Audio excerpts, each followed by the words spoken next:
जी dear student, बेटा अब हम डिस्कस करते हैं आपके साथ Hindi +2 senior secondary HVSC board का पूरा कंप्लीट मॉडल टेस्ट पेपर है। इससे आपको क्या पता लग जाएगा कि पूरा कंप्लीट पेपर कैसे सॉर्ट आउट करना है, कैसे हल करना है आपने, ठीक है। इसमें नैतिक शिक्षा से रिलेटेड क्वेश्चन वाला पोर्शन नहीं है, वो वाले क्वेश्चंस नहीं है। नैतिक शिक्षा से रिलेटेड जो कि वो 2023 में नया ऐड हुआ है, ठीक है, न्यू ऐड हुआ है। बाकी ये पूरा कंप्लीट सोल्यूशन है। मैं फटाफट से आपके साथ राजी पढ़ती जाती हूँ, बोलती जाती हूँ, बस आपने जस्ट सुनते जाना है इसको ध्यान से। कंप्लीट है, ठीक है। Model test paper 1, model test paper 2, 2 model test paper है और 1 सुपर टेस्ट पेपर है, ठीक है। 3 ट्राई करती हूँ अगर मेरे से अपलोड हो जाते हैं। चलिए बेटा देखिए, फर्स्ट देखिए भाग क, ठीक है। आपका पेपर पैटर्न 1 मिनट देखिए, 1 मिनट 40, हाँ स्टार्टिंग में तो आपके MCQs ही रहेंगे।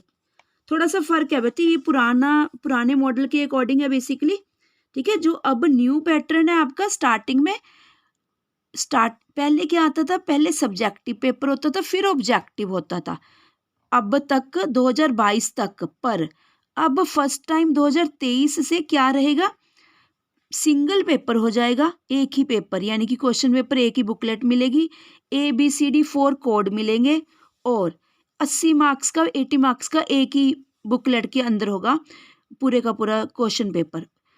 सबसे पहले कौन सा पोर्शन होगा, 1 मार्क्स वाले क्वेश्चन, पूरे कंप्लीट सिलेबस में से आने होते हैं 1 मार्क्स वाले 40 क्वेश्चंस। उसके बाद आपके सब्जेक्टिव रहेंगे, ठीक है। पहले वेरी शॉर्ट, मतलब कि 1 मार्क्स वाले, एक शब्द वाले, फिर वेरी शॉर्ट, फिर लॉन्ग, ऐसे रहेगा पूरा। चलिए देखिए राजे, निम्नलिखित आरोह पद्य भाग 1 बहुविकल्पीय प्रश्नों के सही उत्तर दीजिए। एक गीत कविता किस संग्रह में संकलित है, निशा निमंत्रण में। कैमरे में बंद अपाहिज कविता में कवि ने किस पर व्यंग्य किया है, दूरदर्शन पर।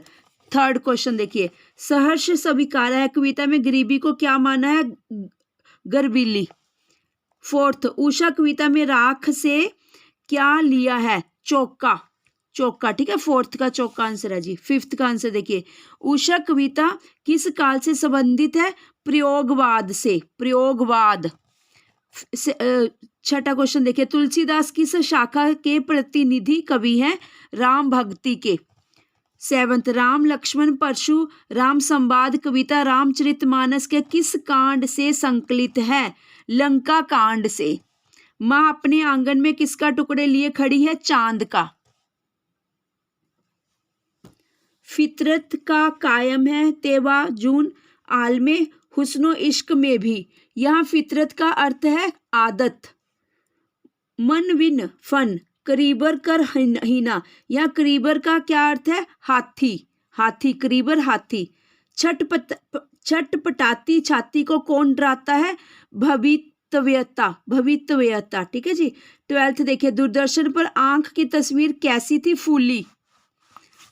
कवि लास्ट, फर्स्ट का लास्ट यानी कि 13th, कवि का हृदय किस भाव से ओतप्रोत है, वही विलता से। सेकंड क्वेश्चन देखिए जी, निम्नलिखित काव्यांश की, बस ये ध्यान से देखना बेटा, MCQs तो सभी को आते हैं, टिक मार्क्स लगाने होते हैं, ठीक है। पर बच्चों को कई बार ये नहीं पता लगता कि भाई काव्यांश को सप्रसंग कैसे, व्याख्या वगैरह कैसे करनी होती है, ठीक है। देखिए ये देखना जरा ध्यान से देखो, चाहे ये आपको आए पेपर में, चाहे किसी और का आ जाए, ठीक है, काव्यांश की सप्रसंग व्याख्या, पर उसको आपने स्टार्टिंग से ऐसे इसको बना के लाइनों को जोड़ जोड़ के ऐसे लिख देना, छोड़कर नहीं आना कुछ भी आपने, बिल्कुल भी।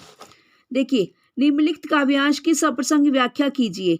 बच्चे प्रत्याशा में होंगे, नीड़ों से झांक रहे होंगे, यह ध्यान परों में चिड़ियों के भरता कितनी चंचलता है, दिन जल्दी जल्दी ढलता है। देखो ध्यान से देखो, काव्यांश की सप्रसंग व्याख्या कीजिए, ध्यान से देखो, ठीक है। काव्यांश मतलब कुछ कविता की लाइनें ली गई हैं, काव्यांश, काव्य का अंश, कुछ लाइनें ली गई हैं, ठीक है। करना क्या फिर हमने, सप्रसंग व्याख्या, यानी कि उसका प्रसंग भी लिखना है और व्याख्या भी करनी है, बस ये ध्यान रखना है, ठीक है जी। प्रसंग देखिए, प्रस्तुत है पद्यावर्तन हरिवंश राय बच्चन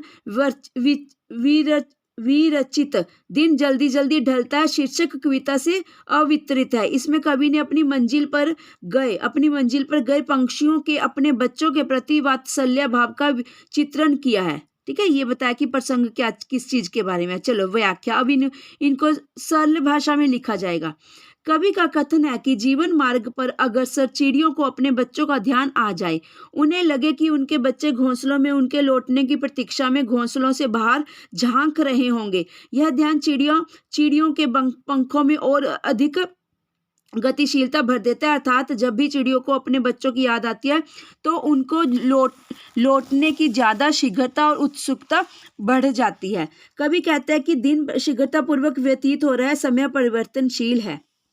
या फिर और दूसरा कौन सा आया हुआ है जी, जाने क्या रिश्ता है, जाने क्या नाता है, जितना भी उड़ेलता हूं भर भर फिर आता है।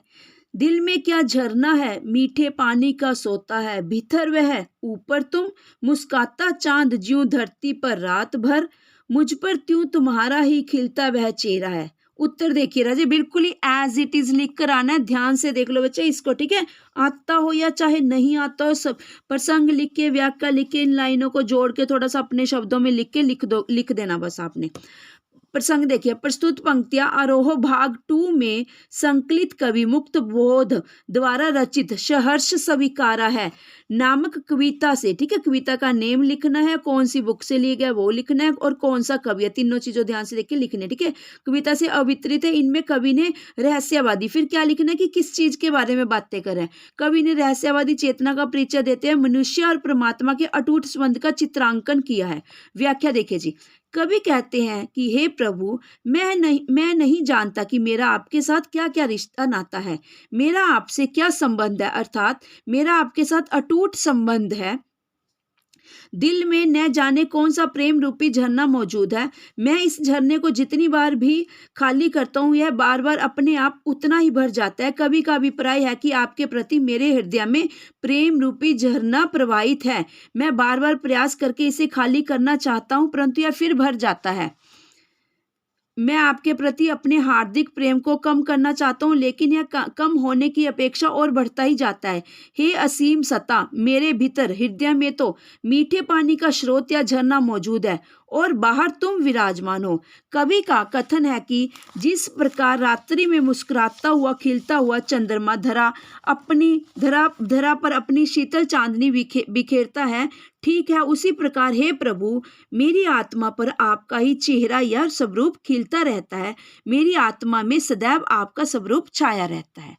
ठीक है जी। चलिए थर्ड पोर्शन देखिए जी, आरोह भाग 2 से आया हुआ है थर्ड वाला पोर्शन। बहुविकल्पीय प्रश्नों के सही उत्तर दीजिए।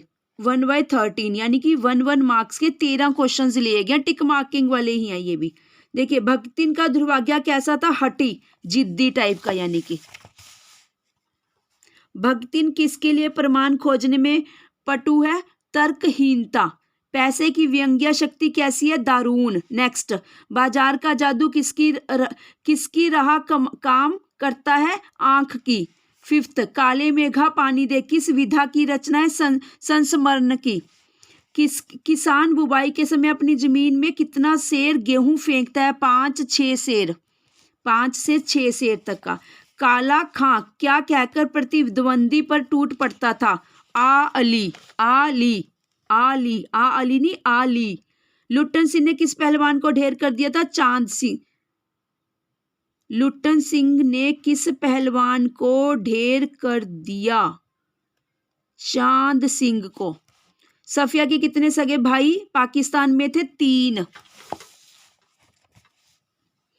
अडीब से क्या आशय है, साहित्य। नेक्स्ट, लेखक के अनुसार किसका वास्तविक रूप दूध पानी का मिश्रण है, भाईचारे का। फ्रांसीसी क्रांति में कौन सा शब्द विवाद का विषय रहा, समता का। ठीक है जी, समता का। भक्त जी क्या बेचते थे, चूरन। 4th क्वेश्चन देखिए जी, गद्यांश की सप्रसंग व्याख्या। बच्चे ये क्वेश्चन ध्यान से देखने हैं, ठीक है। टिक मार्किंग तो एमसीक्यूज टाइप को ये सभी को पता होता है कि टिक लगाने हैं, ठीक है, बट इनमें कंफ्यूजन हो जाती है बच्चों को जो 4 मार्क्स के हैं।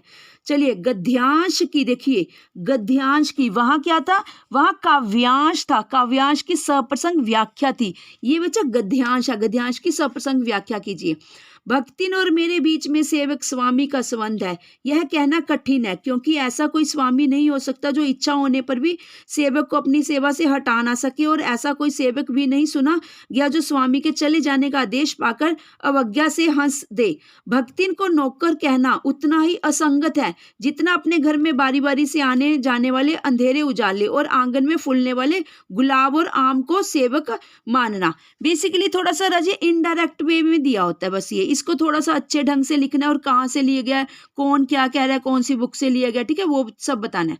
प्रसंग देखिए जी, इसका प्रसंग प्रस्तुत गद्य है हिंदी की पाठ्य पुस्तक आरोह भाग 2, ऐसी सिंगल कोट्स में लिखना बच्चे से, में संकलित भक्तिन सिंगल कोट्स में नामक पाठ से लिया गया है। सिंगल कोट्स मतलब ये सिंगल लगाना है ये, ठीक है, जिसकी लेखिका महादेवी वर्मा जी हैं, ठीक है, ये भी देखो 3-4 बातें होगी। अब कह क्या रहा है किसके बारे में, इसमें लेखिका जी ने अपनी सेविका भक्तिन तथा अपने संबंधों का वर्णन, यानी कि ये जो पैराग्राफ ऊपर लिखा हुआ है किस बारे में चर्चा हो रही है, संबंधों का वर्णन किया गया है। व्याख्या देखिए जी, महादेवी वर्मा जी का कहना कि भक्तिन जो उसके घर में वर्षों से सेविका का कार्य कर रही थी, उसके बारे में यह कहना बहुत कठिन है कि उसका और मेरा एक सेवक और स्वामी का संबंध है। लेखिका का कहने का अभिप्राय है कि मैंने कभी भी भक्तिन को एक सेवक के भाव से नहीं देखा, इसलिए सेवक स्वामी के संबंध को कहना कठिन है, क्योंकि इस जगत में ऐसा कोई स्वामी नहीं हो सकता जो अपनी प्रबल इच्छा होने पर भी अपने सेवक को सेवा से न हटा सके, और कोई ऐसा सेवक भी नहीं सुना गया जो स्वामी के